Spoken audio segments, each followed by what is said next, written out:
আসসালামু আলাইকুম বিসমিল্লাহির রহমানির রহিম।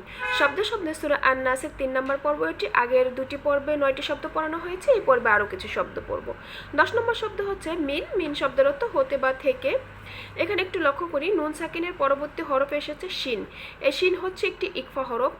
এই নুন সাকিন বা তানবিনের পরে যদি এই ইকফা হরফ যে কোনো একটি আসে, সেক্ষেত্রে গোপন করে গুণনা করে পড়তে হবে, অনেকটা বাংলায় উনেশ্বরের মতো।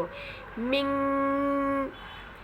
11 নম্বর শব্দ হচ্ছে শাররি। শাররি শব্দের অর্থ হচ্ছে অনিষ্ট। 12 নম্বর শব্দ হচ্ছে ওয়াসওয়াসি।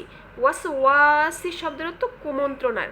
এখানে আলিফ খালি ডাইনে জবর এসেছে, এক আলিফ পরিমাণ টেনে পড়তে হবে। মদের হরফ 3টি, আলিফ ওয়াও ইয়া। 13 নম্বর শব্দ হচ্ছে খন্নাসি। এই খন্নাসি শব্দের অর্থ আত্মগোপনকারী। এইখানে হরকতের পরে নুনে তাসদিদ এসেছে। হরকতের পরে নুনে অথবা মিমে যদি তাসদিদ আসে, সেক্ষেত্রে গুণনা করে পড়তে হবে এবং এই গুণনার নাম হচ্ছে ওয়াজিব গুণনা।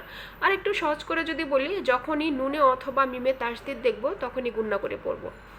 এবং এইখানে ওয়াকফের স্থান, অর্থাৎ 4 নম্বর আয়াত এখানে শেষ হয়েছে। ওয়াকফের স্থানে যদি মদের হরফের পরবর্তী হরফে ওয়াকফ হয়, সেক্ষেত্রে 3 আলিফ পরিমাণ টেনে পড়তে হবে।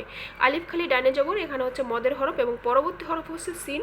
এখানে ওয়াকফের স্থান, এখানে 3 আলিফ পরিমাণ টেনে পড়তে হবে। একে বলা হচ্ছে মদ্দে আরজি। তাহলে সম্পূর্ণ আয়াতটি যদি মিলিয়ে পড়ি, মিং শাররিল ওয়াসওয়াসিল খন্নাস, এবং এর সরল অনুবাদ হবে তার অনিষ্ট থেকে যে কুমন্ত্রণা দেয় ও আত্মগোপন করে।